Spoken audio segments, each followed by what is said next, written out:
This video is sponsored by me and the RGT Live channel. I'll have a link to it in the description box down below, but this is the new channel where I will be going live pretty regularly, so make sure you guys go ahead and subscribe and turn on notifications so you can catch my live streams.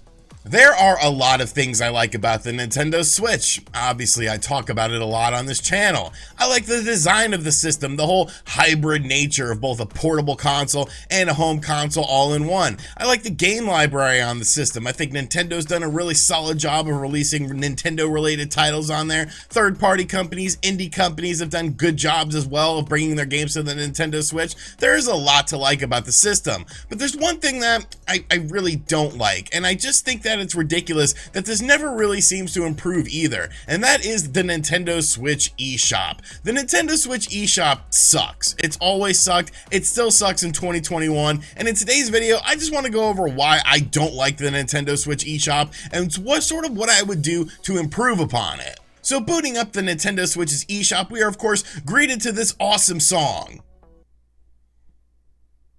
Oh wait, no we're not. We're introduced to the sounds of silence, even though every other Nintendo console that has had a virtual console or an eShop service has had music. The Wii had music, 3DS had music, Nintendo Wii U had music, the Wii U had music, yet the Nintendo Switch doesn't. It just doesn't make it feel very inviting when you're going into the eShop. It's just like, oh, hey, here's some games in a bunch of different categories, good luck navigating it. It just feels so weird and so hollow. It's just, I don't know, it's absolutely bizarre to me. Of course, you have the featured tab here. We could see featured games and, you know, okay, that's fine. They're mostly heavy hitters, games that you're already well aware of, games that, you know, you probably have heard of, games like Animal Crossing, DC Heroes, the new Crash Bandicoot trilogy stuff, but it's just, it's weird to me. It's weird to me how this is done. It's like, why are these featured games? What about these games are featured? We do have a search and browse function, but really, you know, you could search for stuff if you know the title of the game, but a lot of people will boot up the eShop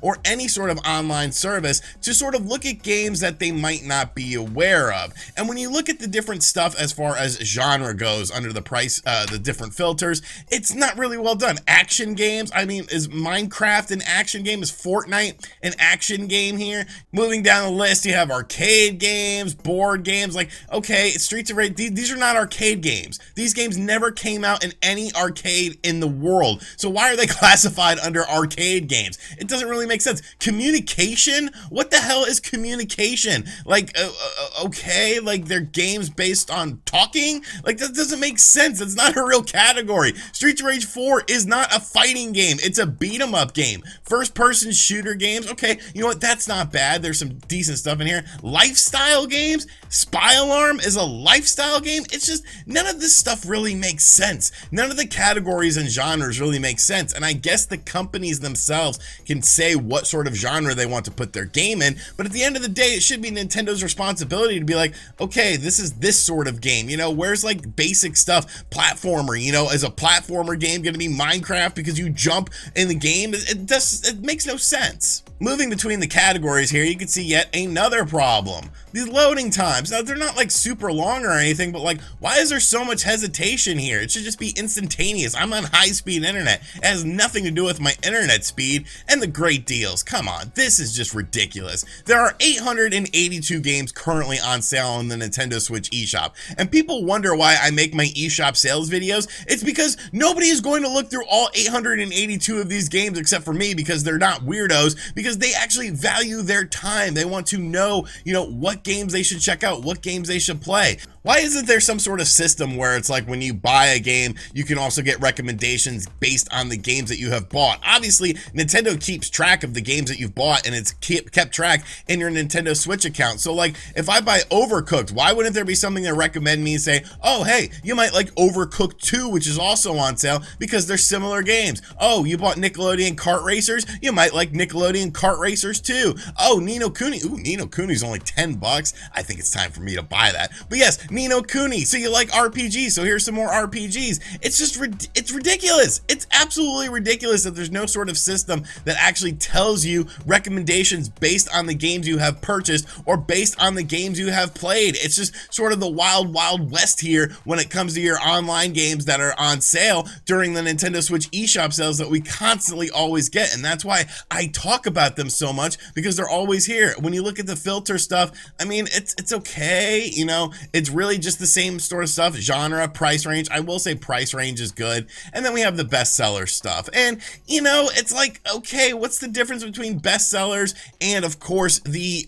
featured games? I mean, most of these games, look, these games are the same games that are featured on featured games. Mario Golf, Super Rush, Among Us, as The Legend of Zelda Skyward Sword. NBA 2K's on there because it was on sale. And then you have the downloadable games, and this of course has changed a lot because Nintendo actually changed how they would do price reductions for their games. You used to be able to do games for 99 cents, so people were basically, you know, gaming the system and putting their games on sale for 99 cents so that the sales would booster for the game, and then people would see this game and be like, oh wow, what's this game? But I mean, still, a lot of these games were games that were on sale, and now people are checking them out, and then the sale is over, so people aren't checking them out. Like Celeste. Celeste is number 4. Why is Celeste number 4? Celeste is a great game that a lot of people love, but Celeste is also a $4.99 game. If you release a game on your Nintendo Switch, if you are a company releasing a game on a Nintendo Switch, like, you're not going to make it on the best sellers list right off the bat, because so many of these games that were on sale are probably going to trump you, especially when you are a small company. I will say probably the best part of the Nintendo Switch eShop though is the coming soon section, and that's because they've actually updated it with pictures where you don't have to click on the game and you can just see some screenshots of the game in action. And I think that's a really nice thing. Like, this is something decent. Maybe I would have done 3 in a row instead of 2 in a row, because this could get very clogged. I mean, look at all these games that are coming out on July 29th. Like, it's ridiculous how many games are coming out in that one day. So it can be very overwhelming and very confusing. It's like, well, what are all these games? But still, I think this is decent. You can look at something and be like, okay, this might be a game I'm interested in. Infection Maze. That looks like a terrible thumbnail. That looks like a really weird game. I might have to play this game. I kind of like what they're going for here. But you can see like the low text on it, the infection text, like that's obviously just like stock text or something like that. But I do feel like this is a good thing, especially if you're pre-ordering games or you're looking for games that are coming out in the upcoming week. This is probably the best part of the Nintendo Switch eShop, and really it's not all that great, so it's not really saying all that much. And then, of course, you have the most half-assed category of all, the category that's taking a ridiculous amount of time to load up, and that is the Nintendo Switch Online stuff. And I mean, just, it's sad how little stuff there is. Wow, I got 100 gem apples for Kirby Super Clash. Okay. Oh, wow, you're telling me games that support online play. Newsflash, most games support online play. You can get into the whole NES and Super NES online stuff, but that's something we've talked about so many times. There's my renewal status for this thing, but this is just half-assed. You know, the white and orange on here, like, at least when it was Mario time and they were celebrating Super Mario's 35th anniversary, it had a little more pizzazz, it had a little more flair. It's just like so sterile and bare bones and just boring. It's boring to navigate this. And the crazy thing is, all of the other systems like the PlayStation and the Xbox, they have so many more things going on, like different apps that you could download, movies you could download, and things like that. Yet it's still somehow a more welcoming experience and easier to navigate than the Nintendo Switch's online service. You know, they will do game recommendations based on games you played or games you're interested in. I don't understand why this is just so half-assed and so barren. Like, you're lucky if you are an indie developer with a smaller game to get some coverage and be able to be on here and actually make, you know, a splash. And it's something that a lot of indie devs have talked about. Just the navigation of the Nintendo Switch eShop, it does not make it easy for their games to sell. And I mean, really, you could see why. There's so many areas for improvement, improving upon the genres, adding some pizzazz, adding some flair, you know, making things a little bit easier to find if you are browsing for something by doing things like recommendations. But it's Nintendo, and we all know how Nintendo is, and they're probably just going to stay with this and stay in their own little world. So yes, the Nintendo Switch eShop, it sucks. It sucks. It works, but it sucks. Let me know what you think of the eShop in the comments section down below. And as always, guys, thank you for checking out this video. I thought it would just be fun to sort of rag on this a little bit. It's something that, I don't know, I've just been thinking about it a lot, and I'm just like, why isn't this better? Like, it's because it'd be so easy to make this better. And as always, I'll catch you guys on the next video. Later.